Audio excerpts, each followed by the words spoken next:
Hey, what's going on? Ryan here with Intersection Records and reviewing Lynch Mob last night from Diamond Music Hall in St. Peters, Missouri. St. Peters is a suburb of St. Louis, and I had never seen George Lynch before. You know, he's been on my radar. I'm a guitar player nut and try to see all the guys that are deemed the greats of all time, and George Lynch certainly is that. My buddy Colby, who I went to college with, is a huge Lynch fan. He saw Document Monsters of Rock in '88. He's seen Lynch Mob, and he's told me over the years, Ryan, you need to see George Lynch, and I was pleasantly blown away. A band called Paralandra from Springfield, Missouri opened up. It was a quartet led by Cassandra Carson on rhythm guitar and vocals. Incredible Lizzie Hale style thing. In fact, she's talking about the industry, telling her that they don't need another Lizzie Hale. She was incredible. Her father, Paul Carson, was on lead guitar, straight long hair, playing a gold top, crushing it. They went into some Rush at one point. They played stuff off their CD Rise Up. They played stuff off their most recent album, Street Magic, from 2021. They've done Rocklahoma and South by Southwest and Rockfest. They've supported people like Lita Ford Warrant, Firehouse, and Last in Line. They blew me away. But Lynch Mob was unbelievable last night. You know, I had a live album. I think it was called The Beast from the East when I was in high school. You know, I liked some of those songs that were on MTV. The song from, you know, the Nightmare on Elm Street movie. I guess I was familiar with, you know, Under Lock and Key and Tooth and Nail a little bit. Last night's lineup featured George Lynch on lead guitar, Jimmy DeAnda, who was the original Bullet Boys drummer. He was as entertaining as any drummer that you could imagine. Just all the moves, you know, just crushing. He's got to be in his mid-60s, nailing it. George Lynch, by the way, is 69 years old, is in incredible shape. Gabriel Colon was on lead vocals, had a Rob Halford thing going on, had a Dio thing going on at times, was amazingly intense and in the moment with some of these songs. Jaron Galino was on bass, younger guy, long hair, chest exposed, all greased up. I mean, they're looking the part in this music club. You know, these are rock clubs in the suburbs of, you know, every major metropolitan area has one where you get legacy hard rock and metal bands to come through. Your Tom Kiefers, your Y&Ts, your you know, Faster Pussycats and Bullet Boys and all that stuff, and LA Guns. Lynch Mob was incredible last night. They opened up with Lightning Strikes Again off of 1985's Under Lock and Key, Dokken cover. Just, you know, again, Paralandra had just crushed this little concert club. But you know that Lynch Mob's going to take it up another level. The tone's incredible. The sound of the drums and everything. The mix was perfect. The next song was off the Wicked Sensation album called River of Love. You know, great again.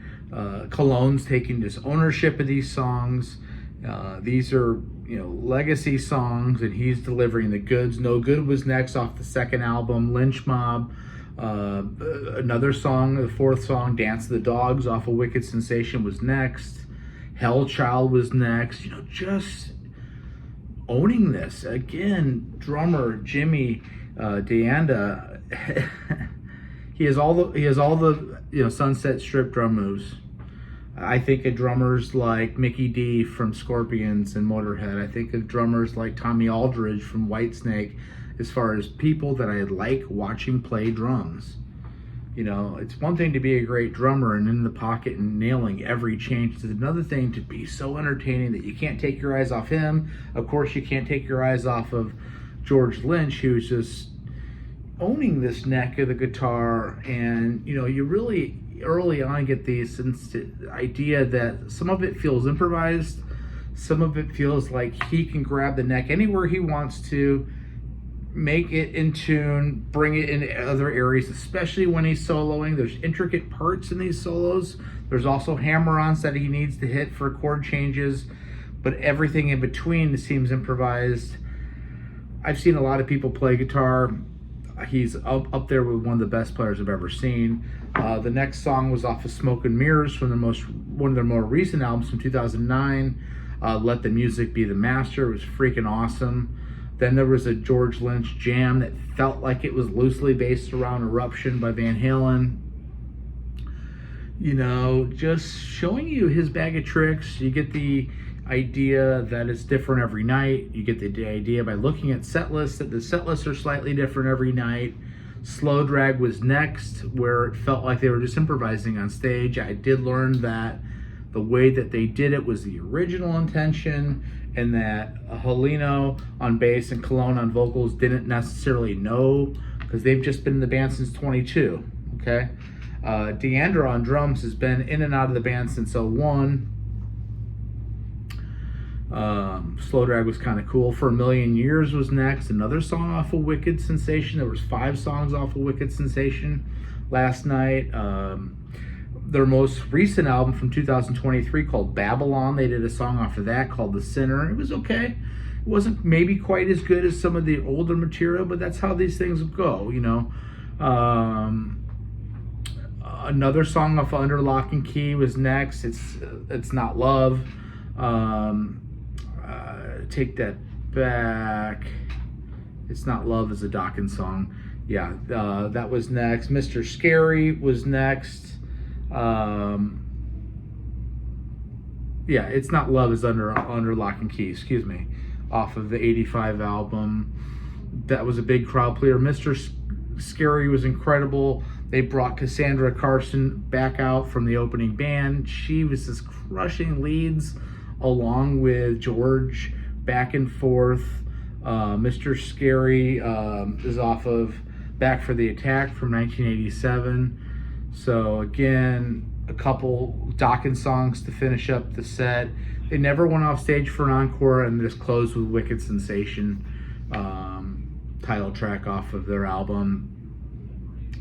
debut album. You know, it was just, again, a night where you say, you know, at 51 years old or however old I am, you don't know everything about music. You don't know everything about what you don't know, and to have a fresh imprint from a guitar legend who's 69 years old that you never got a chance to see in the flesh, and you're up close. We were up close. You know, I'm a fan. I get it now. I get the Dawkins thing. I get the energy thing. I get the Lynch Mob thing.